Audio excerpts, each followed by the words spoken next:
أعوذ بالله من الشيطان الرجيم. بسم الله الرحمن الرحيم.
صدق اللہ العظیم.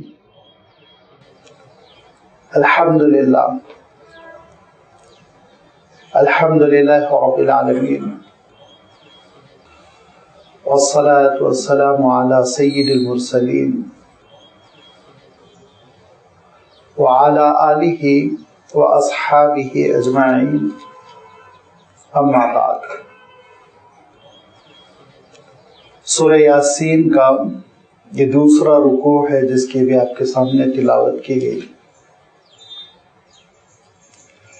اس رکوع کی جملہ 10 آیتوں میں جن کا آغاز ہو رہا ہے آیت نمبر 13 سے اور اختتام ہو رہا ہے آیت نمبر 32 پر، اللہ تعالیٰ نے ایک خاص واقعے کا تذکرہ فرمایا جس میں ہمارے لیے بہت بڑا سبق ہے، بڑی نصیحت کا سامان ہے. انشاءاللہ اس رکوع کے اختتام کے موقع پہ وہ نمایاں ہو جائے گا. لیکن اس سے پہلے ایک بات یہ آپ کی خدمت میں رکھ دوں کہ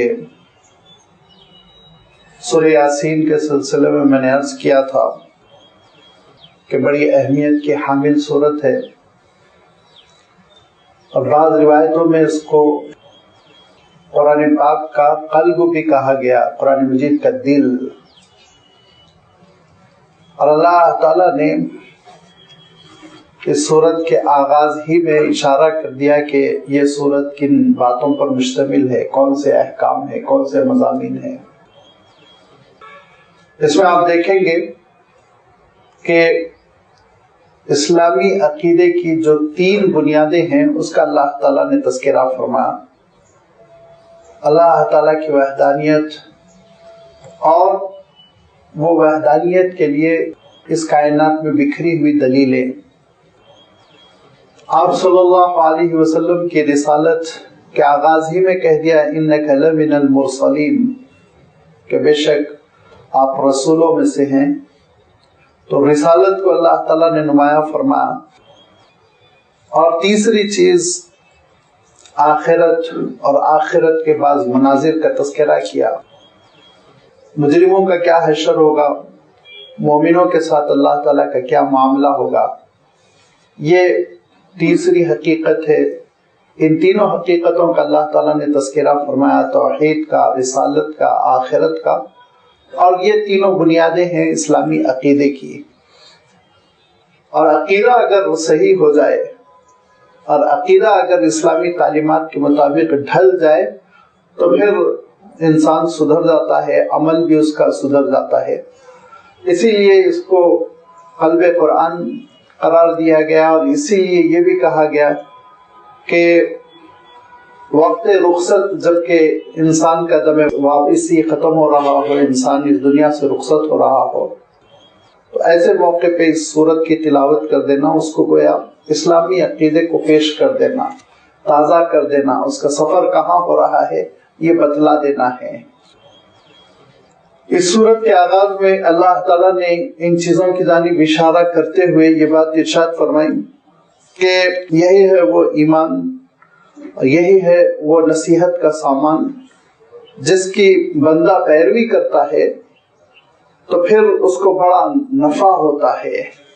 اور اس کے نفع کی شکل یہ ہے فبشرہ بمغفرۃ واجر کریم، مغفرت کا بھی سامان اور اجر کریم، بے پناہ اجر، بڑا اچھا اجر، جنت کی نعمتیں، اور پھر اللہ تعالیٰ کی خوشنودی، پھر آخر میں اللہ تعالیٰ کے نور کا دیدار. یہ ساری چیزیں اجر کریم میں آ جاتی ہیں. اور پھر یہی وہ اجر کریم جو ایمان پر ملنے والا ہے، وہ آپ دیکھیں گے کہ اس واقعے میں اس کا اشارہ اللہ تعالیٰ نے فرمایا. واقعہ کیا ہے انشاءاللہ اس کی وضاحت آتی چلی جائے گی، لیکن یہ ایک تاریخی دلیل ہے، ایک تاریخی حقیقت ہے جو اللہ تعالیٰ بیان فرما رہا ہے. اور آپ دیکھیں گے کہ اس تاریخی حقیقت کے بعد پھر اللہ تعالیٰ نے کائنات میں بکھری ہوئی دلیلوں کا تذکرہ کیا. تاریخ سے بھی دلیل ہے، اور اللہ تعالیٰ کی وہ ساری نشانیاں جو مخلوق کی حیثیت سے ہمارے اور آپ کے سامنے ہیں، وہ بھی اللہ تعالیٰ کی وحدانیت کی ایک دلیل ہے. لہذا ان دلیلوں کو سمجھنے کے لیے ذرا سا اس واقعے کو سمجھنا ہوگا، جس کو اصحاب القریہ کے نام سے مفسرین جانتے ہیں. تفسیر کے لٹریچر میں اس واقعے کو اصحاب القریہ کہا جاتا ہے. وَضْرِبْ لَهُمْ مَثَلًا أَصْحَابَ الْقَرْيَةِ إِذْ جَاءَهَا الْمُرْسَلُونَ، اے نبی بیان کر دیں آپ ان لوگوں کے لیے مثلاً، مثال کے طور پر، اصحاب القریتی، ایک بستی والوں کا قصہ، ایسی بستی والوں کا قصہ اذ جاءها المرسلون، جبکہ ان کے پاس اللہ کے رسول آئے. یہ کون سی بستی ہے؟ اس کے سلسلے میں اگرچہ کہ بعض مفسرین نے کہا کہ نام تلاش کرنے کی چندہ ضرورت نہیں ہے، لیکن مسئلہ کلام پاک کا ہے. جب اللہ تعالیٰ قرآن مجید میں اس بستی کو بطور مثال بیان کر رہا ہے تو لازمی بات ہے اس کی کوئی اہمیت ہے. لہذا بڑے مورخین جو گزرے انہوں نے بڑی تحقیق کی، اور بیشتر مفسرین، آپ چاہے تو کہہ لیں 90%، اس سے بھی زائد مفسرین کا اس بات پر اتفاق ہے کہ وہ بستی دراصل انطاکیہ کی ہے. یہ انطاکیہ کی بستی کہاں ہے؟ یہ پہلے ملک شام کا ایک حصہ تھی، لیکن آج ترکی کا ایک حصہ ہے. اگر آپ ملک شام، اور شام جب ہم کہتے ہیں تو یہ اسلامی لٹریچر میں نام معروف ہے، ورنہ اب شام بکھر گیا ہے. جب انگریز وہاں سے واپس ہوئے تو انہوں نے جس طرح بر صغیر کے ٹکڑے کیے، ہندوستان، پاکستان، بنگلہ دیش، نیپال، ایسے ہی انہوں نے شام کے بھی ٹکڑے کر دیے. اور اس میں آپ جانتے ہیں کہ ایک ملک سیریا ہے، ایک جارڈن ہے، ایک فلسطین ہے، اور پھر اس میں لبنان ہے. اس طرح سے انہوں نے ٹکڑے کر دیے. اگر آج موجودہ جو سیریا ہے اس کے نارتھ کا آپ سفر کریں، اس کے شمال میں ترکی کی طرف جائیں تو دو بڑے شہر ملتے ہیں. ایک مشرقی سمت حلب جس کو آج تباہ کر دیا گیا ہے.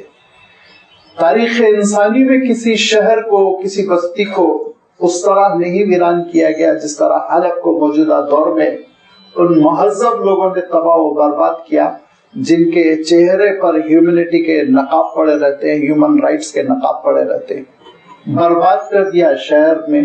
وہاں چیلے، گدھے اور کتے نہیں ہیں لاشیں کھانے کے لیے، اتنا برباد شہر ہوا ہے. اس قدر بری طرح شہر برباد ہوا، لاکھوں لوگ ختم کر دیے گئے. اسکول اور ہاسپٹلز پہ بمباری ہوئی. آپ اندازہ لگائیے، اسکولوں کو اور ہاسپٹلز کو باضابطہ نشانہ بنایا گیا، اور پھر جو جان بچا کر بھاگ سکے وہ بھاگ گئے، اور جو نہیں بھاگ سکے وہ ختم ہو گئے. ایک ویرانی کا نام ہے، اور ایسی برباد بلڈنگیں وہاں کھڑی ہوئی ہیں جو سب تقریباً نظر آتش ہو چکی ہیں. یہ حلب کا شہر آپ کو ملے گا، الیپو جس کو کہتے ہیں، کہ یہ مشرق میں ملے گا. اور اسی کے 100 کلومیٹر مغرب کی طرف اگر آپ بڑھیں تو سمندر سے پہلے جو میڈیٹرین سی ہے اس سے پہلے جو شہر ملے گا وہ شہر انطاکیہ ہے. بڑا خوبصورت شہر ہے، اور موجودہ دور میں ترکی کا ایک حصہ ہے، ترکی حکومت کا ایک حصہ ہے. وہ یہاں کا یہ واقعہ ہے جبکہ اللہ تعالیٰ نے وہاں پر رسولوں کو بھیجا تھا. بڑے کھاتے پیتے تھے، خوبصورت شہر تھا، اور ان کو اپنی بادشاہت پر بڑا غرور تھا، اور اس کی وجہ سے وہ شرک میں پڑے ہوئے تھے، بتوں کی عبادت کرتے تھے. اللہ تعالیٰ نے اپنے رسولوں کو بھیجا. اذ جاءها المرسلون، مرسلون کا جب لفظ آتا ہے تو دو باتیں آپ ذہن میں رکھیے. رسول، مرسل کے معنی ہوتے ہیں رسول، وہی جڑ سے نکلا ہوا لفظ ہے. رسالت ہی کے را سین لام، یہ 3 سہ حرفی جڑ ہی سے نکلا ہوا لفظ ہے. مرسل کے معنی اللہ تعالیٰ کی جانب سے بھیجا ہوا رسول، رسول کے معنی خاصیت کے ہوتے ہیں.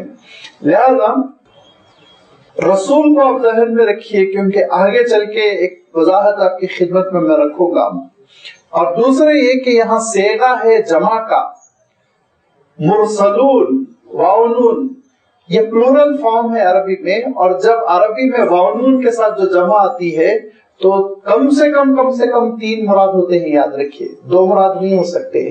ہمارے ہاں چاہے وہ انگریزی ہو یا دیگر زبانیں ہو، ایک وہ سنگولر کا صیغہ ہوتا ہے، 2 اور 2 کے بعد جمع کا صیغہ ہوتا ہے. لیکن عربی میں ایسا نہیں ہوتا. عربی میں واحد کا صیغہ ہوتا ہے، اس کے بعد تسنیہ کا صیغہ ہوتا ہے 2. اگر کہنا ہو لڑکا تو ولدن کہیں گے، 2 لڑکے ولدانی. اور پھر اولاد جب کہیں گے تو معلوم ہوگا متعدد، 3 یا 3 سے زائد. مرسلون کا لفظ ہے، اس کے معنی کم سے کم 3 رسول ہونا چاہیے. یہ بھی آپ ذہن میں رکھیے، کیونکہ آگے جو تھوڑا سے اختلافات آ رہے ہیں اس کے لیے یہ دلیلیں بن سکیں گی. کہ ایک تو یہ کہ رسول جو اللہ کا نمائندہ ہوتا ہے، دوسرے یہ کہ 2 سے زائد تھے، کم سے کم 3 تھے. اذ ارسلنا الیہم اثنین، پہلے اللہ تعالیٰ ارشاد فرماتا ہے جب ہم نے ان کی جانب پہلے 2 رسولوں کو بھیجا، 2 اللہ کے نمائندے پہنچے. فکذبوہما، تو اس بستی والوں نے ان دونوں کو جھٹلا دیا. فکذبوہما، ان دونوں کو جھٹلا دیا. فعززنا بثالث، تو ہم نے ان دونوں کو تقویت دی تیسرے رسول کے ذریعے سے. 3 رسول اس بستی میں پہنچے انطاکیہ میں. فقالوا انا الیکم مرسلون، ان تینوں نے دعوت اسلامی پیش کی اور کہا، فقالوا، کہا انہوں نے، انا، بے شک، الیکم، تمہاری طرف، مرسلون، ہم بھیجے گئے ہیں، ہم رسول ہیں، اللہ تعالیٰ نے ہم کو تمہاری طرف بھیجا ہے. وہ بڑی کھاتی پیتی بستی تھی، اور وہ تقریباً اس وقت ایسی اہمیت کی حامل تھی کہ ملک شام اور ترکی، یہ دونوں سلطنتوں بلکہ روم تک اس بستی کے اثرات تھے، لیڈ کر رہی تھی، بڑی ترقی یافتہ تھی. زمانہ کون سا تھا؟ زمانے کے سلسلے میں بعض مفسرین نے یہ کہا کہ یہ حضرت عیسیٰ علیہ السلام کا زمانہ تھا، اور حضرت عیسیٰ علیہ السلام نے اپنے نمائندوں کو بھیجا تھا اور ان نمائندوں کا نام بھی لکھا. شمعون ایک نام بتایا, یوحنا دوسرا نام بتایا اور پال تیسرا نام بتایا. لیکن یہ روایت کھٹکتی ہے, قابل قبول نہیں ہے. کیوں؟ اگر حضرت عیسیٰ علیہ السلام کے نمائندے ہیں تو اللہ تعالیٰ ان کو رسول نہیں قرار دے گا. رسول کا مقام بہت اونچا ہوتا ہے, اور کسی رسول کا نمائندہ وہ نمائندہ ہوتا ہے. بہرحال رسول وہ اللہ تعالیٰ کی زمین پہ حجت ہوتا ہے. اور آپ جانتے ہیں صحابہ پوری زمین پر بکھر گئے لیکن کبھی انہوں نے اپنے آپ کو رسول کی حیثیت سے نہیں بتایا. تو رسول کا مقام جو ہوتا ہے وہ بہت اونچا ہوتا ہے. لہذا حضرت عیسیٰ علیہ السلام کے نمائندوں کے لیے لفظ رسول کا استعمال کرنا یہ قرین قیاس نہیں ہے, اسی لیے یہ رائے دل کو نہیں لگتی. اچھا, دوسری بات یہ کہ جو نام پیش کیے گئے ہیں شمعون, یوحنا اور پول, اگر آپ پول سے مراد سینٹ پال لے رہے ہیں تب تو یہ بالکل ہی تاریخ سے نادانی ناواقفیت کی دلیل ہے, کیونکہ سینٹ پال تو حضرت عیسیٰ علیہ السلام کے بہت بعد میں کھڑا ہوا اور اس نے 3 خداؤں کی دعوت دی, تو بگڑا ہوا تھا. عیسائی لٹریچر میں اس کی اہمیت ہے, سینٹ ہے وہ, لیکن یاد رکھیے حقیقت میں تو اس نے حضرت عیسیٰ علیہ السلام کے دین میں تحریف کر دی, اس کی شکل بدل دی. وہ تو حضرت عیسیٰ علیہ السلام کے بعد 70-80 سال کے بعد کھڑا ہوا تھا. لہذا یہ بھی تاریخی غلطی ہے, اس طرح سے یہ بات ذہن قبول نہیں کرتا کہ وہ حضرت عیسیٰ علیہ السلام کے نمائندے رہے ہوں. پھر کون تھے؟ بعض ہمارے زمانے کے مفسرین نے ان سے مراد حضرت موسیٰ علیہ السلام, حضرت ہارون علیہ السلام کو لیا.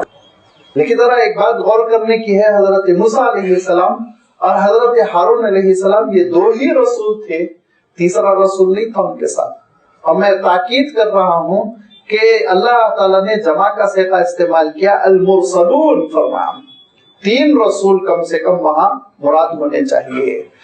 اور پھر اس کے ساتھ ساتھ پہلے 2 رسول پہنچے, اِذْ أَرْسَلْنَا إِلَيْهِمُ اثْنَيْنِ فَكَذَّبُوهُمَا فَعَزَّزْنَا بِثَالِثٍ. اور اس کے بعد تیسرا رسول بھی کھڑا ہو گیا. حضرت موسیٰ علیہ السلام کے زمانے میں کوئی تیسرا رسول نہیں تھا جو حضرت موسیٰ اور حضرت ہارون علیہ السلام کے سپورٹ میں کھڑا ہوا ہو. لہذا یہ بات بھی قرین قیاس نہیں ہے, ناقابل قبول ہے کہ اس سے حضرت موسیٰ علیہ السلام یا حضرت ہارون علیہ السلام لے.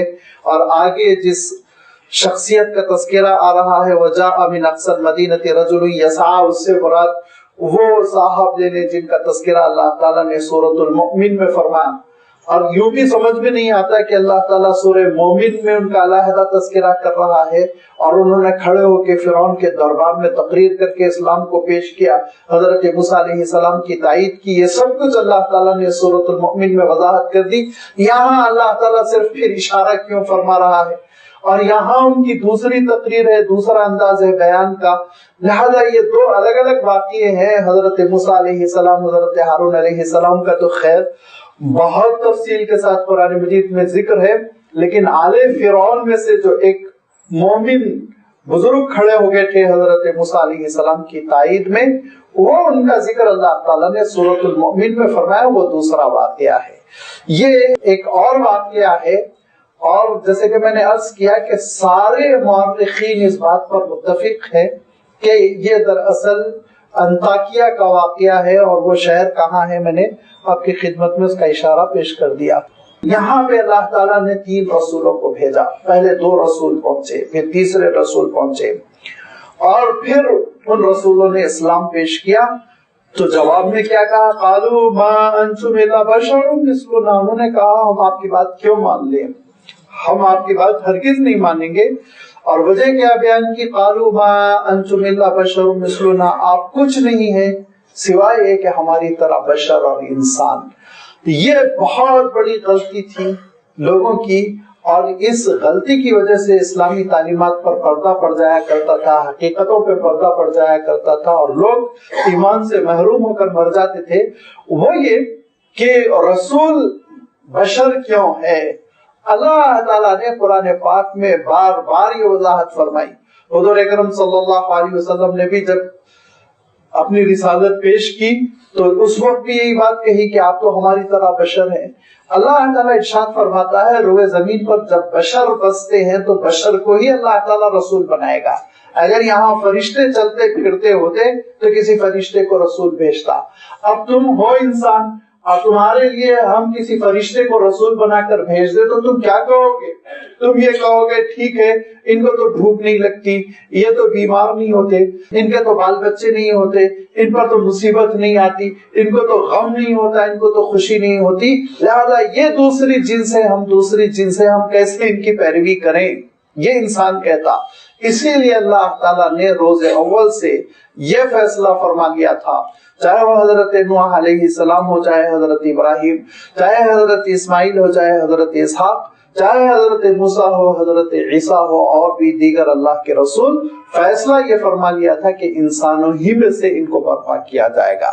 لہذا صاف ارشاد فرما کہ لقد من اللہ علی المؤمنین اذ بعث فیہم رسولا منہم, تم میں سے ہم نے رسول کو بھیجا, تمہیں میں سے. ان کو بھوک لگتی ہے, ان کو نیند آتی ہے, ان کو تکلیف ہوتی ہے, ان کو خوشی ہوتی ہے, ان کو غم ہوتا ہے, ان کے بال بچے ہوتے ہیں, ساری چیزیں ہوتی ہیں, اور دن بھر تھکنے کے بعد نیند کا غلبہ ہونے کے بعد وہ نیند کو قربان کر کے کیسے تہجد پڑھتے ہیں, یہ نمونہ ہے. شدید بھوک کے باوجود روزہ کیسے رکھتے ہیں, یہ نمونہ ہے. حضور اکرم صلی اللہ علیہ وسلم کے 20 روزے ایسے گزر گئے کہ سحری میں کھجور اور پانی کے سوا کچھ نہ ہوتا. تب نمونہ ہوئے حضور اکرم صلی اللہ علیہ وسلم کہ فاقے میں بھی کیسے روزہ رکھا جا سکتا ہے, بھوک کی تکلیف کیسے برداشت کی جا سکتی ہے.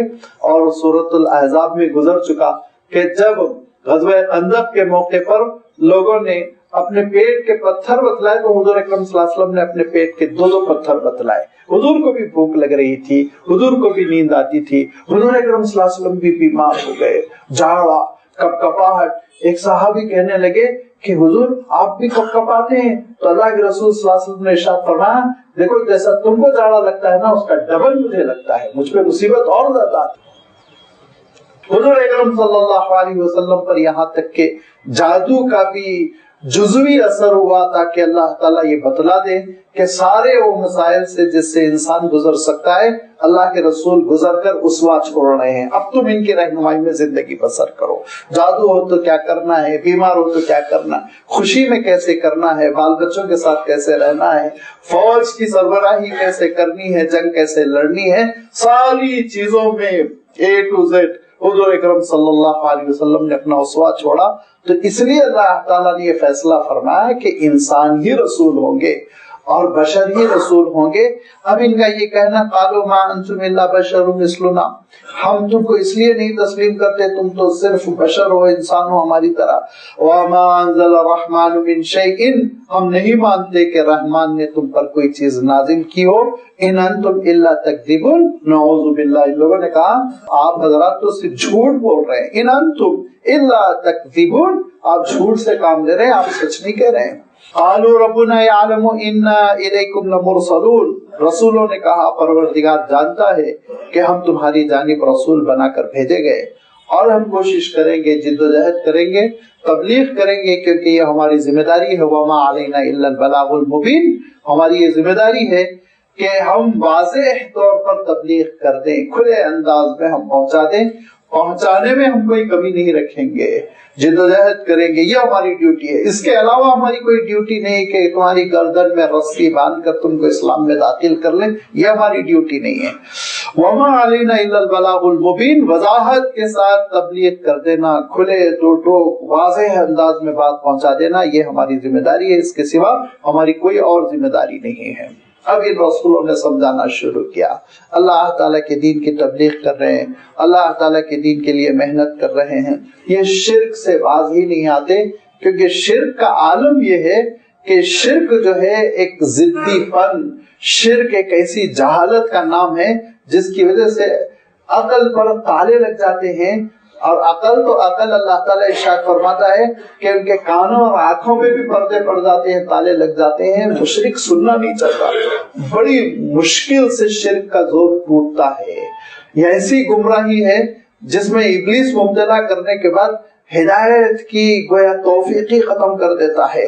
لہذا ان لوگوں نے بھی رسولوں کی بات نہیں سنی، اور یہ اللہ کے رسول ہیں، یہ اللہ تعالیٰ کے بھیجے ہوئے بندے ہیں جو کوشش پہ کوشش کر رہے ہیں. ایک وقت گزر گیا اور اسی اثنا کچھ مسائل آ گئے، بارش کچھ کم ہوئی، غلہ کچھ کم نکلا، تو ان لوگوں نے کیا کہا؟ قالوا انا تطیرنا بکم، ان لوگوں نے کہا ہم نعوذ باللہ تم سے نحوست لیتے ہیں، شؤم لیتے ہیں، بدشگونی لیتے ہیں، کیونکہ تمہاری وجہ سے یہ بارش نہیں ہو رہی، تمہاری وجہ سے یہ بے برکتی ہے.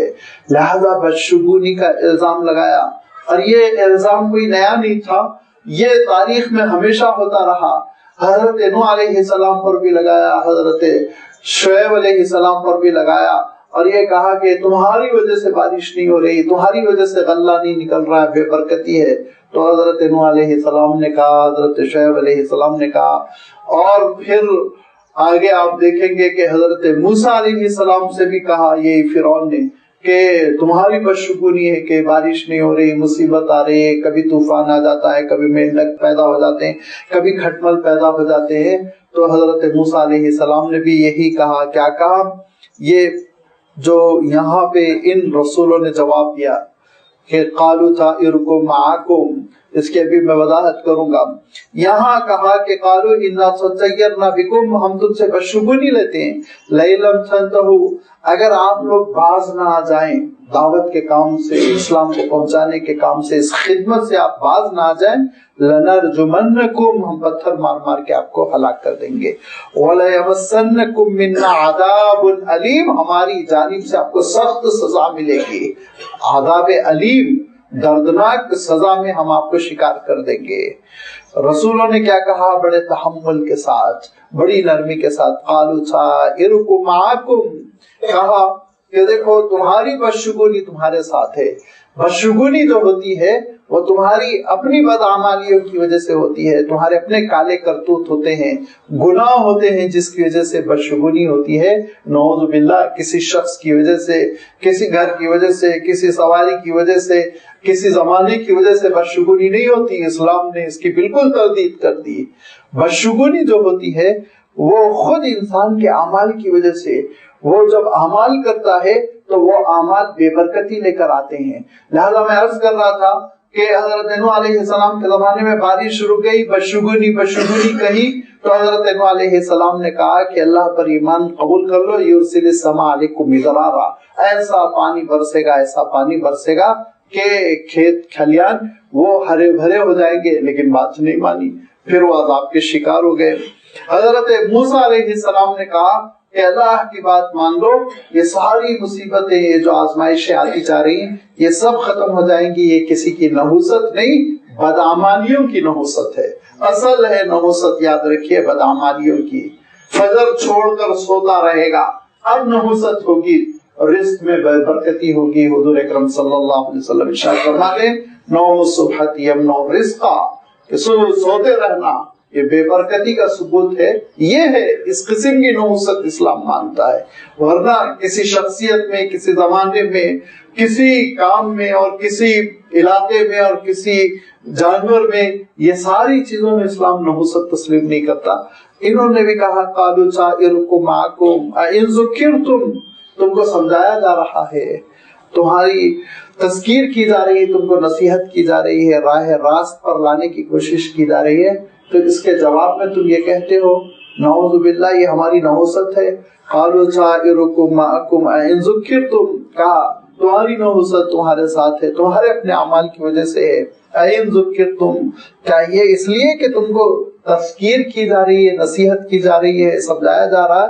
بل انتم قوم مسرفون، بلکہ تم حد سے تجاوز کرنے والے لوگ ہو، تم بات نہ ماننے والے ضدی قسم کے لوگ ہو، اور نافرمانی میں تم حد سے آگے بڑھ رہے ہو، اس کی سزا تم کو بھگتنی پڑے گی. اب رسول سمجھاتے رہے. تاریخ میں ہمیشہ ایسا ہی ہوا کہ رسولوں کی بات کو پہلے بہت کمزوروں نے قبول کیا، اور پھر اس کے بعد سے اللہ تعالیٰ کی جانب سے فتوحات آئی. لہذا یہ اللہ کے رسول بھی سمجھاتے رہے.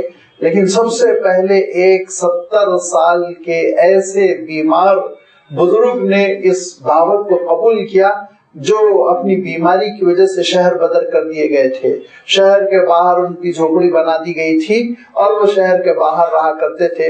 اب یہ اللہ تعالیٰ کے نمائندے 3 رسول جن کے تاریخ میں نام آتے ہیں صادق، صدوق، شلوم، لیکن بہرحال نام چونکہ کسی صحیح روایت پہ نہیں آتے ہیں، حضور اکرم صلی اللہ علیہ وسلم کی حدیث صحیح نہیں ہے، تاریخ کی کتابوں میں یہ نام آتے ہیں، اسی لیے نام کا زیادہ مسئلہ نہیں ہے، بس مسئلہ یہ ہے کہ یہ 3 رسول تھے جن کو امام ابن اسحاق نے، میں اس سے پہلے بھی تذکرہ کیا ہوں کہ یہ پہلے سیرت نگار ہیں۔ حضور اکرم صلی اللہ علیہ وسلم کی جو سب سے پہلی سیرت لکھی گئی وہ ابن اسحاق نے لکھی، اور میں یہ گزشتہ اتوار بھی بتا چکا ہوں کہ ایک حیدرآبادی کے سپوت تھے ڈاکٹر حمید اللہ صاحب، جو فرانس میں رہتے تھے، بہت بڑے داعی تھے، بہت بڑے اسکالر تھے، وہ انہوں نے مختلف لائبریریز سے اس کے نسخے جمع کر کے اس کو شائع بھی کیا ہے، آج مطبوعہ ہے، یہ عربی میں بھی آ چکی ہے، اس کا انگلش ترجمہ بھی آ چکا ہے۔ وہ بہت بڑے مورخ ہیں ابن اسحاق نے، انہوں نے یہ نام پیش کیے ہیں اور انہوں نے بعض تاریخ کے حوالوں سے وہب ابن منبہ کے روایت کی بنیاد پر، کعب ابن احبار ان کی روایت کی بنیاد پر کہا کہ یہ صادق تھے، صدوق تھے، شلوم تھے، ان کے یہ 3 نام تھے۔ غرض کے ان رسولوں نے یہ کہا کہ اللہ کی بات مان لو، دعوت اسلامی کی وہ کوشش کرتے کرتے شہر کے باہر تک چلے گئے تو دیکھا جھوپڑی کے باہر ایک ضعیف سے 70 سالہ صاحب بیٹھے ہوئے ہیں، اور ان کا عالم یہ ہے کہ وہ پورے کے پورے جزام کے شکار ہو چکے ہیں۔ جزام پہ تو اب کنٹرول کر لیا گیا ماشاءاللہ، اور اتنا ریسرچ ہوا کہ اب یہ اعلان کر دیا گیا ہے کہ آگے دنیا میں 30 سال کے بعد جزام کا ایک بھی مرض باقی نہیں رہ جائے گا۔ یہ پوری کوشش کی کہ اب کوئی جزامی نہیں ہو سکتا ہے، ایسے انجیکشنز تیار ہو گئے، ایسے ویکسینیشنز تیار ہو گئے، لیکن پہلے جزام بہت ہی مہلک مرض ہوتا تھا، جان لیوا، اور اس میں پور کر کے جسم جھڑنے لگتا تھا ایک ایک حصہ کر کے، لہذا یہ جزام سے بچنا بہت ضروری ہوتا تھا۔ اور خود حضور اکرم صلی اللہ علیہ وسلم نے ارشاد فرمایا فر من المجزوم فرارک الاسد، جیسے تم شیر سے دور بھاگتے ہو نا، ایسے ہی مجزوم سے تم دور رہو، اس کے قریب رہو گے تو اس کے تھوک کے ذریعے سے اس کے جراثیم پھیلتے ہیں اور لگتے ہیں، لہذا بچنے کی کوشش کرو۔ تو لوگ بچا کرتے تھے جزامی سے، یہ بزرگ بھی جزام کے شکار تھے اور یہ شہر کے باہر کر دیے گئے تھے، شہر کے باہر یہ ایک جھوپڑی میں رہتے تھے۔ ان کا نام مختلف سورسز میں امام ابن کثیر نے بھی، زمخشری نے بھی، امام طبری نے بھی، امام بغوی نے اور قرطبی نے، یہ سب ائمہ تفسیر ہیں، ان سب نے ان کا نام لکھا ہے حبیب النجار۔ النجار کے معنی ہوتے ہیں کارپینٹر کے، چونکہ وہ کارپینٹر تھے، اور حبیب ان کا نام تھا، حبیب النجار۔ یہ شہر کے باہر ایک جھوپڑی کے باہر بیٹھے ہوئے تھے کہ یہ بزرگ پہنچے، اور پہنچنے کے بعد سے کہا کہ دیکھو خاتمہ بالخیر بہت ضروری ہے، شرک کو چھوڑ دو، جھوٹے خداؤں کی عبادت کو چھوڑ دو، اللہ تعالیٰ کی عبادت کرو۔ تو انہوں نے یہ کہا، حبیب النجار نے کہا 70 سال سے بتوں کی عبادت کر رہا ہوں اور ان سے میں صحت و عافیت مانگتا رہا، لیکن میرا یہ حشر ہو گیا، کیا آپ لوگ اپنی دعاؤں کے ذریعے سے مجھے اس مرض سے نجات دلا سکتے؟ تو رسولوں نے کہا ہم وعدہ نہیں کرتے، لیکن اللہ تعالیٰ سے ہم دعا کریں گے۔ لہذا ان رسولوں نے جب دعا کی تو اللہ تعالیٰ نے ان کی دعا سن لی، اور حبیب النجار جزام کے مرض سے دیکھتے دیکھتے بری ہو گئے اور ان کا جسم نارمل ہو گیا، صحیح سالم ہو گیا۔ اب انہوں نے اسلام قبول کر لیا، وہ مسلمان ہو گئے اور ان رسولوں کی بات مان لی، وہیں پہ وہ عبادت کرتے ہوئے اور رہے۔ جب یہ رسولوں کو بستی والوں نے دھمکی دی کہ ہم پتھر مار مار کے ہلاک کر دیں گے، اور روایتوں میں آتا ہے کہ بستی والوں نے گڑھا کھودا اور اس گڑھے میں ان انبیاء کو، ان رسولوں کو دفن کرنے کی انہوں نے تجویز رکھی، اور یہ کہ اوپر سے پتھر مار مار کے گڑھے کو بند کر دیا جائے گا، یہ سازش کرنے کی انہوں نے کوشش کی۔ تو یہ حبیب النجار وجاء من اقصى المدینہ رجل یسعى، دوڑتے ہوئے بستی تشریف لائے، وجاء اور ایک صاحب آئے، من اقصى المدینہ شہر کے کنارے سے، اقصی کہتے ہیں سب سے آخری کنارے کو، مسجد اقصی اس لیے مسجد اقصی کہلائی گئی کیونکہ وہ عربوں کا ایک کنارہ تھا، اس کے بعد رومن امپائر شروع ہو جایا کرتی تھی، تو عرب علاقوں کا وہ سب سے آخری خطہ تھا، اسی لیے اس کا نام مسجد اقصی رکھا گیا ہے، سب سے کنارے کی مسجد۔ یہاں پہ بھی اللہ تعالیٰ نے اقصی کا لفظ ارشاد فرمایا، جس کے معنی ہوتے ہیں کارنر، کنارہ، شہر کا آخری حصہ۔ وجاء من اقصى المدینہ، شہر کے آخری حصے سے رجل، ایک صاحب آئے، یسعى، دوڑتے ہوئے، قال یا قوم اتبعوا المرسلین، انہوں نے کہا اے لوگو رسولوں کی بات مان لو، رسولوں کی بات مان لو، اسی میں عافیت ہے، رسولوں کی بات کا انکار نہ کرو۔ ذرا غور کرو، اتبعوا من لا يسألكم اجرا، کہ یہ کون لوگ ہیں، یہ ساری کوششوں کے عوض تم سے ایک روپیہ نہیں مانگتے ہیں، اور وہ تم سے کسی قسم کے کوئی احسان کے روادار نہیں ہیں، نہ وہ تم سے چندہ لے رہے ہیں، نہ تم سے اجرت لے رہے ہیں، لہذا اس کے معنی وہ مخلص ہے، اتبعوا، پیروی کرو، من لا یسألکم اجرا، ان کی جو تم سے اجر معاوضہ کچھ نہیں مانگ رہے ہیں، وہم مہتدون، اور وہ راہ راست پر ہیں، وہ اللہ تعالیٰ کے نیک بندے ہیں، وہ اللہ تعالیٰ کی عبادت گزار ہیں، ان کی بات مان لو، اسی میں تمہاری نجات ہے۔ وَمَا لِيَ لَا أَعْبُدُ الَّذِي فَطَرَنِي وَإِلَيْهِ تُرْجَعُونَ، اور مجھے کیا ہوا کہ میں اس پروردگار کی عبادت نہ کروں جس نے مجھے پیدا کیا، وَإِلَيْهِ تُرْجَعُونَ، اور سارے انسانوں کو تم سب کو اسی کی طرف لوٹ کر جانا ہے، خالق بھی وہی ہے، لوٹ کر بھی اسی کی طرف جانا ہے، رازق بھی وہی ہے، رزق بھی وہی دیتا ہے، داتا بھی وہی ہے، دعائیں بھی وہی قبول کرتا ہے، اس کو چھوڑ کر میں دوسروں کے آستانوں پر کیوں جاؤں؟ وما لیا، کیا ہو گیا مجھے کہ لا اعبدو، نہ عبادت کروں، الذی فطرنی، اس ذات کی جس نے مجھے پیدا کیا، وَإِلَيْهِ تُرْجَعُونَ، تم سب کو لوٹ کے اسی کے پاس جانا ہے، کیا منہ دکھلاؤ گے، جھوٹے خداؤں کی عبادت کر کے جاؤ گے؟ أَتَّخِذُ مِن دُونِهِ آلِهَةً، کیا میں اس سے ہٹ کے کسی کو معبود بنا لوں؟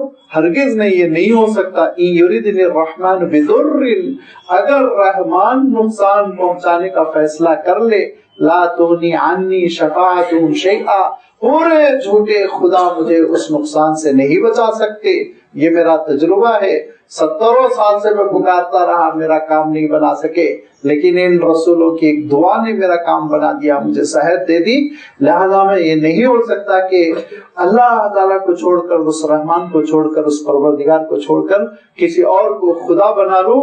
اور یاد رکھو کہ اگر اللہ تعالیٰ تم کو آزمائش میں ڈالنے پر آ جائے، کسی مصیبت میں مبتلا کر دے، تو کوئی بھی جھوٹا خدا تم کو اس سے نہیں بچا سکتا، ولا ينقذون، اور اس مصیبت سے تم کو نہیں نکال سکتا، نہ وہ سفارش کرے گا، نہ وہ تم کو نکالے گا، نہ مصیبت میں کام آئے گا۔ اگر میں تمہارے ساتھ تمہارے شرک میں شریک ہو جاؤں، انی اذا لفی ضلال مبین، تو پھر میں کھلی ہوئی گمراہی میں پڑا رہوں گا، میں کھلی ہوئی گمراہی میں پہنچ جاؤں گا، لہذا یہ نہیں ہو سکتا کہ تمہارے جھوٹے خداؤں کے سلسلے میں کوئی رعایت کروں۔ انی آمنت بربکم فاسمعون، جو میرا تمہارا سب کا رب ہے اس پہ میں ایمان قبول کر چکا ہوں، لہذا میری بات سنو، سمجھنے کی کوشش کرو۔ اور بڑے اچھے انداز میں تقریر کی، سمجھایا، اور کتنے مہینے کتنے سال پتہ نہیں کام کیے، لیکن ان لوگوں نے ان کی ساری کوششوں پہ پانی پھیر دیا، ان کی مخالفت کرتے رہے، ان کی بات نہ مانی، اور یوں ہی بیچارے غریب بھی تھے، پیرانہ سالی بھی تھی، ضعیف بھی تھے، تو یہ اسلام پیش کرتے رہے، رسولوں کی تائید میں کام کرتے رہے، یہاں تک کہ ایک دن ان پر حملہ کیا، چاروں طرف سے بل پڑے، اور ایسا روندا کہ ان کا پیٹ پھٹ کر آنتیں باہر نکل آئی، وہ شہید ہو گئے۔ اب دیکھیے ہم کہ حضرت موسیٰ علیہ السلام اور حضرت ہارون کو آپ مانیں، یہاں پہ 3 رسولوں میں سے تو حضرت موسیٰ علیہ السلام کی تائید کرنے والے رجل جو تھے وہ آل فرعون کے مومن، وہ شہید نہیں ہوئے، وہ تو حضرت موسیٰ علیہ السلام کے ساتھ ہجرت کر گئے، لیکن یہاں یہ شہید ہو رہے ہیں، لہذا حضرت موسیٰ علیہ السلام اور حضرت ہارون علیہ السلام کی شخصیتوں کو مراد لینا یہاں مشکل ہے، یہاں حبیب النجار ہی مراد ہے۔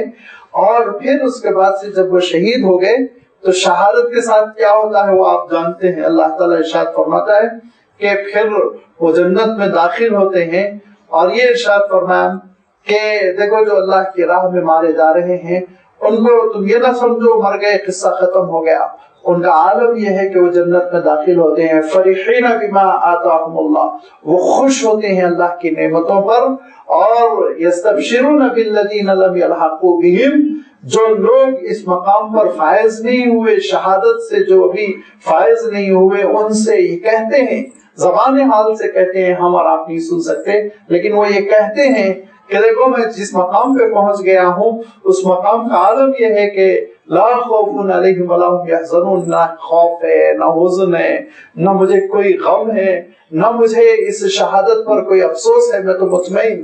حضور اکرم صلی اللہ علیہ وسلم ارشاد فرماتے ہیں بس جنت پہنچنا ہوتا ہے شہیدوں کا کہ ایک سبز رنگ کی اڑنے والی مخلوق میں، کیسے پرندے میں جس کے اندر بڑا ویکیوم ہوتا ہے، جو عجیب و غریب قسم کا پرندہ ہوتا ہے جس کو ہم نہ پلین سے تعبیر کر سکتے ہیں نہ راکٹ سے، وہ ایک جنت کی مخلوق ہے، اس میں ان کی روح رکھ دی جاتی ہے۔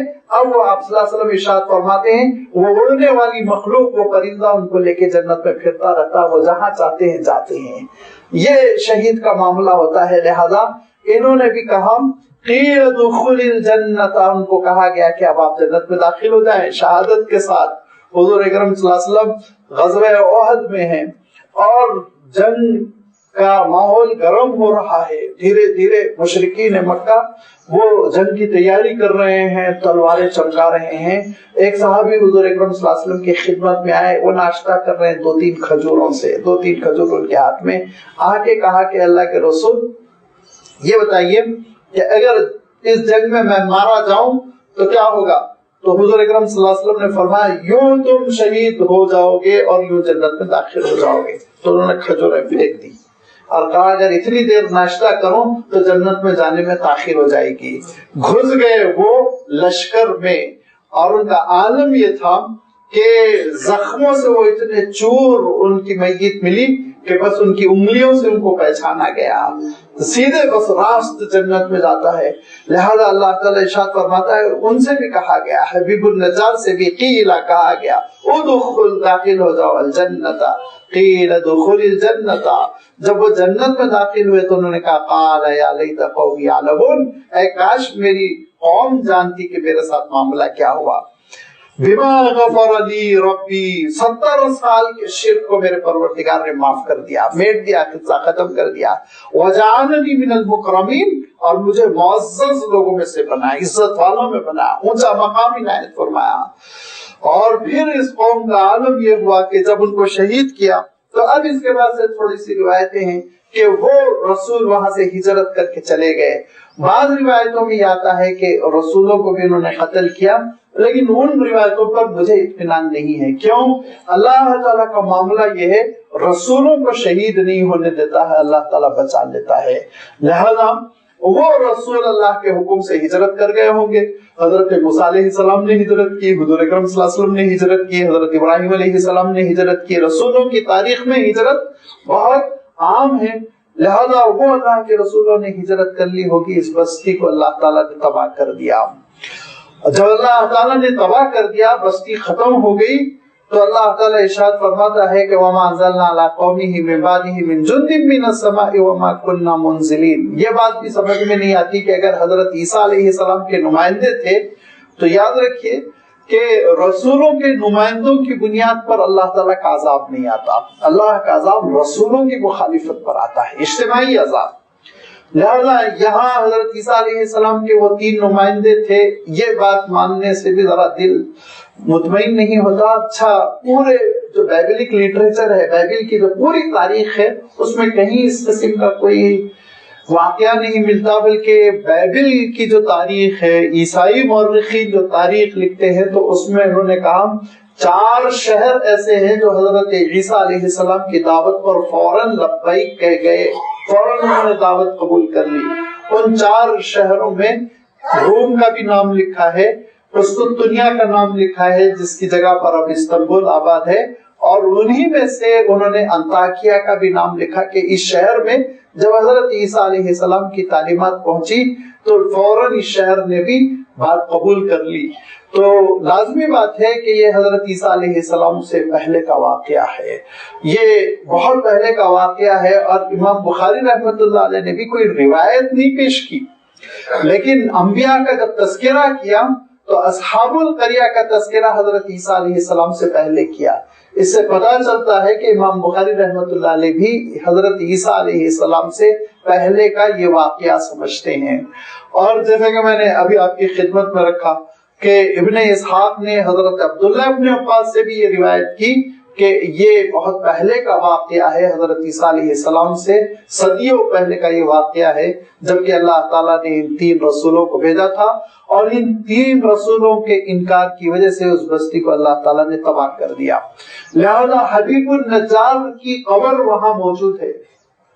یہ حضرت ابو عبیدہ بن الجراح رضی اللہ تعالیٰ عنہ جو بہت بڑے عشرے مبشرہ میں سے, آپ جانتے ہیں ان کا مقام کتنا اونچا ہے, ان کا عالم یہ ہے. حضرت ابو عبیدہ رضی اللہ تعالیٰ عنہ بالکل ابتدائی دور میں جبکہ حضرت عثمان رضی اللہ تعالیٰ عنہ نے اور حضرت عبد الرحمن ابن عوف رضی اللہ تعالیٰ عنہ نے اسلام قبول کیا, اسی وقت حضرت ابو عبیدہ نے بھی اسلام قبول کیا تھا. اور حضور اکرم صلی اللہ علیہ وسلم اتنا اعتماد فرماتے کہ جب مدینہ منورہ ہجرت کے بعد حضور اکرم صلی اللہ علیہ وسلم تشریف لے گئے تو عیسائیوں کا ایک وفد آیا اور کہا کہ آپ اپنے ساتھیوں میں سے ایک ایسے نمائندے کو دے دیں جو ہمارے لیے جج بن جائے, ہمارے جو مقدمات ہوتے ہیں کیسز اس میں وہ فیصلہ کرے. تو حضور اکرم صلی اللہ علیہ وسلم نے کہا کل آنا دن کے وقت, میں میری امت کا جو سب سے امانت دار شخص ہے اس کو تمہارا جج بنا کر بھیجوں گا. حضرت عمر رضی اللہ تعالیٰ عنہ روایت کرتے ہیں کہ دوسرے دن میں ظہر سے پہلے مسجد پہنچ گیا, اور جب حضور تشریف لائے مسجد میں تو میں ذرا سر اٹھا کے حضور کو دیکھتا تھا کہ حضور اکرم صلی اللہ علیہ وسلم میرا انتخاب کرے. اور حضرت عمر کہتے ہیں خدا کی قسم مجھے کبھی امیر بننے کا, عہدہ لینے کا شوق نہیں تھا, لیکن حضور اکرم صلی اللہ علیہ وسلم نے جو امانت داری کا لفظ فرمایا تھا اس کی وجہ سے میرے اندر اشتیاق تھا کہ اللہ کے رسول صلی اللہ علیہ وسلم میرا سلیکشن کریں. ظہر کی نماز ہوئی اور وہ وفد پیچھے کھڑا ہوا تھا تو حضور اکرم صلی اللہ علیہ وسلم نے حضرت ابو عبیدہ کا ہاتھ پکڑا اور کہا امین هذه الامہ, یہ امت کا سب سے بڑا امانت دار شخص ہے, اس کو تم لوگ لے جاؤ, یہ تمہارے معاملات کو فیصل کیا کرے گا. تو یہ حضرت ابو عبیدہ رضی اللہ تعالیٰ عنہ اتنے جری تھے, اتنے بہادر تھے کہ لوگ ان سے کپاتے تھے, گھبراتے تھے, ان کے سامنے آنے سے کتراتے تھے.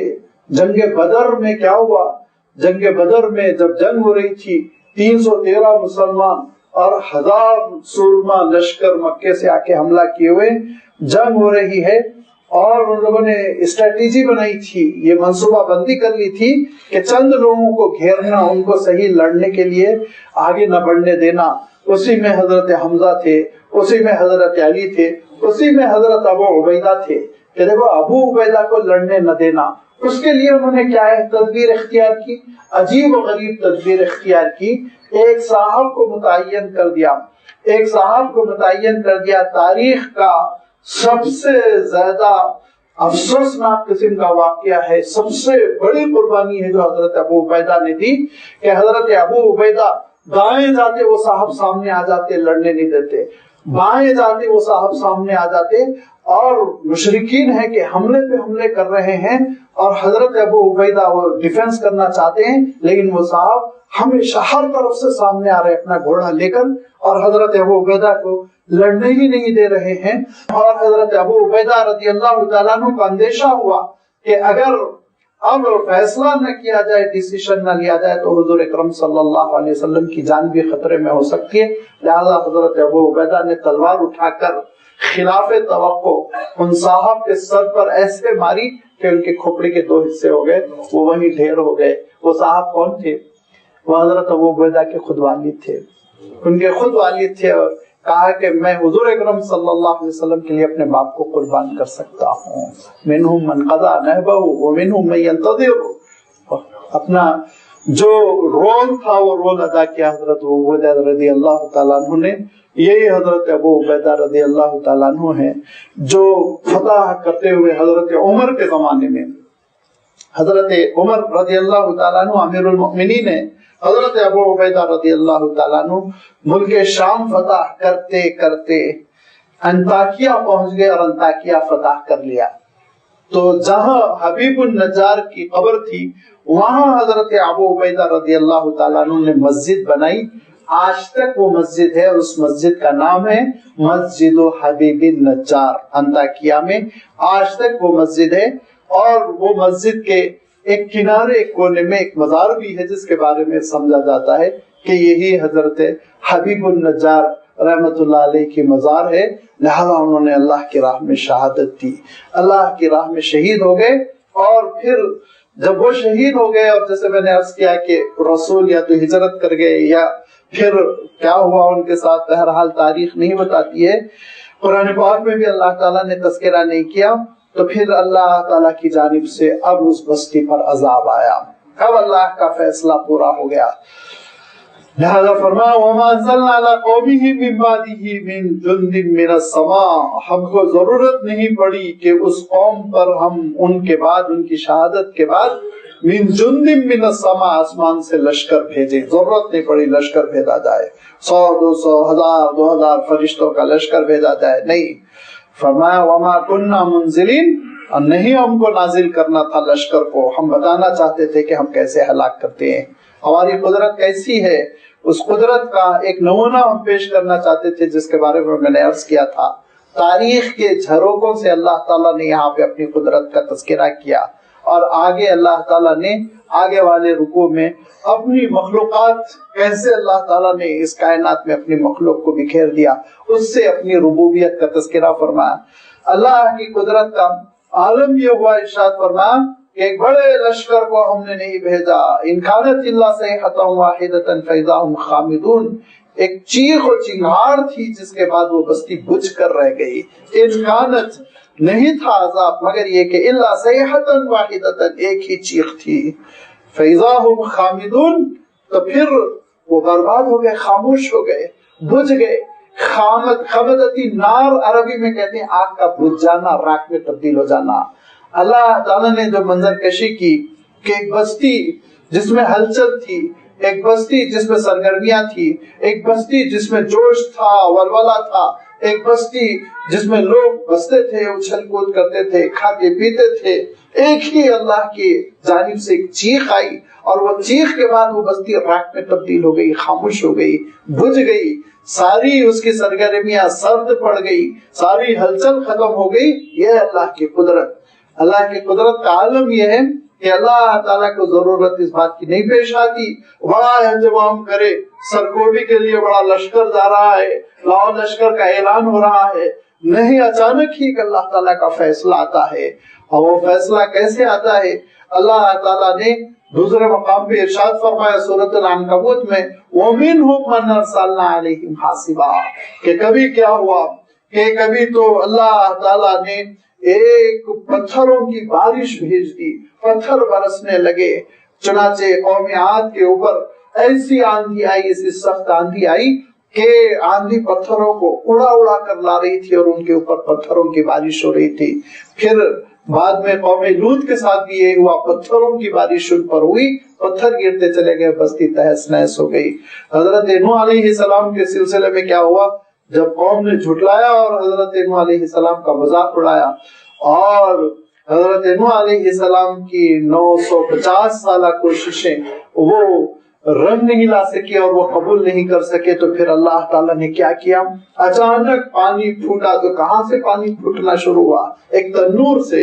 ایک غریب بیوہ بوڑھی کا تندور تھا جس کو انہوں نے تباہ کر دیا تھا، توڑ دیا تھا کہ یہ مسلمان ہو گئی، اس ذریعے آمدنی ختم کر دیا جائے. تندور توڑ دیا، وہ روٹی سیک سیک کے بیچا کرتی تھی، لہذا اس تندور سے فارغ تندور فرمایا، پانی ابلنا شروع ہو گیا. پھر دیکھتے دیکھتے پوری کی پوری قوم ڈوب گئی، وہی بچے جو سفینہ نوح پہ موجود تھے. اللہ تعالیٰ نے حضرت صالح علیہ السلام کی دعوت کے انکار پر قوم سمود پر جو عذاب بھیجا وہ کیا تھا؟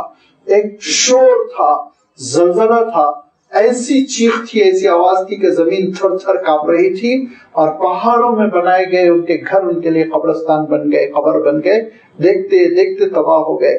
اللہ تعالیٰ ارشاد فرماتا ہے وَمِنْهُمْ مَنْ خَسَفْنَا بِهِ الْأَرْضِ، کسی کو تو ہم نے کہا دھس جا تو دھستا چلا گیا، بڑا وی آئی پی تھا اور بہت بڑا وہ امیر، رئیس، انویسٹ کرنے والا، دولت مند، غنی، کما کما کے اس نے جمع کر رکھا۔ حضرت موسیٰ علیہ السلام کی نافرمانی کرنے والا قارون فرعون سے دوستی کر کر یہ سمجھتا تھا کہ حکومت مجھے بچائے گی، تو اپنے خزانوں کے ساتھ زمین میں دھستا چلا گیا، دھستا چلا گیا، تڑپتا رہا، پکارتا رہا اور گھٹنوں پر دھس گیا۔ حضرت موسیٰ علیہ السلام سے کہا موسیٰ دعا کر دیجئے۔ حضرت موسیٰ علیہ السلام نے کہا اللہ کے عذاب کے آنے کے بعد میں دعا نہیں کر سکتا، کمر تک دھس گیا۔ اس نے کہا کہ اے موسیٰ دعا کر دیجئے۔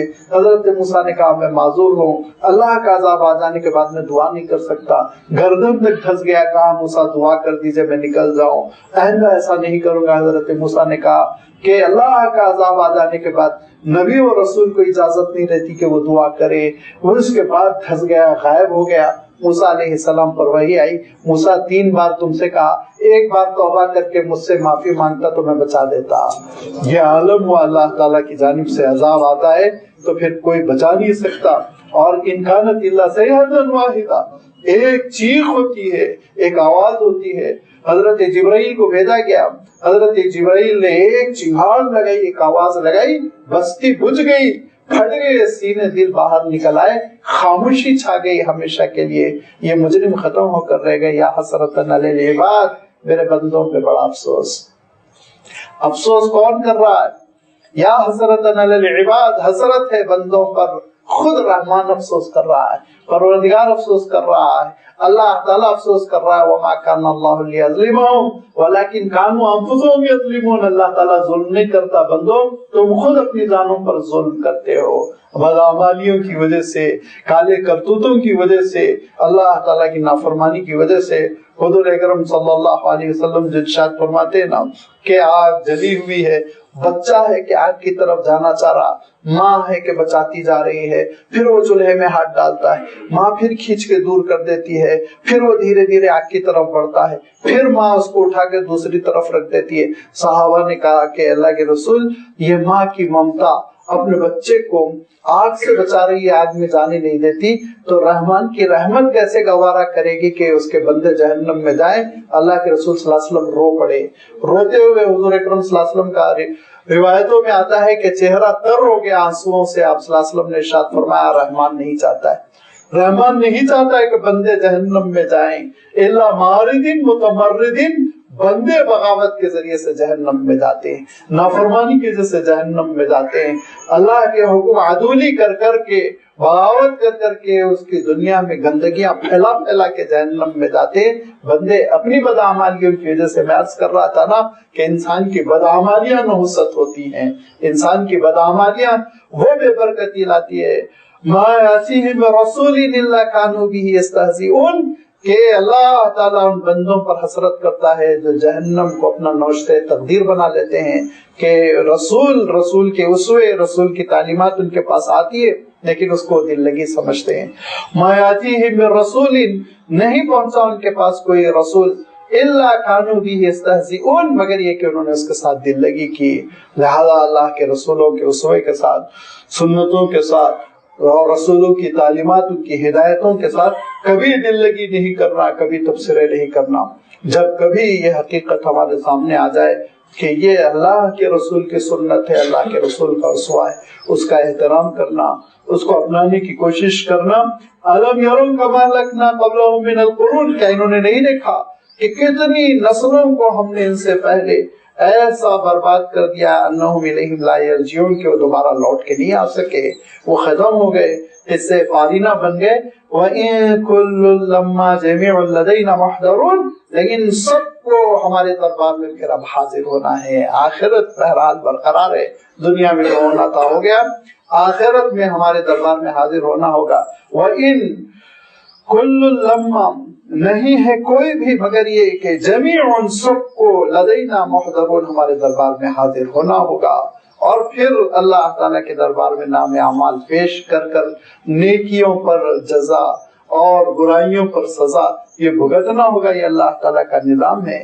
اس رکوع میں جس حقیقت کو، جس کو میں نے شروع میں کہا تھا، اللہ تعالیٰ نے نمایاں فرمایا، وہ یہ کہ انسان چاہے جتنا نہتا ہو، کمزور ہو، اللہ کے دین کو اعتماد کے ساتھ اپنائے. وہ یہ نہ کہے ماحول ساتھ نہیں دے رہا، سوسائٹی ساتھ نہیں دے رہی ہے، کمپنی میں نماز پڑھنا مشکل ہے، یہ سب غضب اللہ تعالیٰ کے پاس یہ قابل سماعت نہیں ہے. یاد رکھیے، ماحول کے خلاف لڑتے ہوئے اسلام پر عمل کرنا یہ بندے کو فائز المرام کرتا ہے، اللہ کی رحمتوں سے مالا مال کرتا ہے.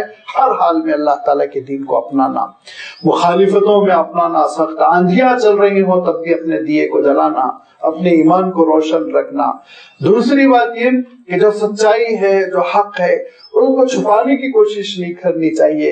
اس بندے مومن نے، حبیب النجار نے، وہ اللہ تعالیٰ کے دین کی تائید کے لیے کھڑے ہو گئے اور انہوں نے اپنی بات پہنچائی، حق کو پہنچایا، سچائی کو پہنچائی. لہذا ہم بھی سچائی کو پہنچانے کی کوشش کریں. اور تیسری بات یہ کہ جب اللہ تعالیٰ فیصلہ کرتا ہے تو اللہ تعالیٰ کو اپنے فیصلے کے نفاذ میں نعوذ باللہ بڑے وسائل اختیار کرنا پڑتا ہے. ایسا ہرگز نہیں ہوتا، بس اس کا ایک اشارہ ہوتا ہے کہ وہ اپنے فیصلے سے تہس نہس کر دیتا ہے. کسی کو بیماریوں کے ذریعے سے، کسی کو طوفان کے ذریعے سے، کسی کو سائیکلون کے ذریعے سے، کسی کو زلزلے کے ذریعے سے اللہ تعالیٰ ہلاک کرتا ہے. لہذا اس کے فیصلوں سے ڈرنا، خوف کو دل میں، اور ہمیشہ اس سے عافیت مانگنا، اس کی رحمت مانگنا، یہ بندوں کے لیے ضروری ہے. آگے اللہ تعالیٰ نے تکوینی آیتوں کا تذکرہ، اس کائنات میں جو اپنی بکھری ہوئی نشانیاں ہیں ان کا تذکرہ فرمائے. انشاءاللہ اس کی وضاحت آئندہ اتوار آپ کی خدمت میں رکھی جائے گی.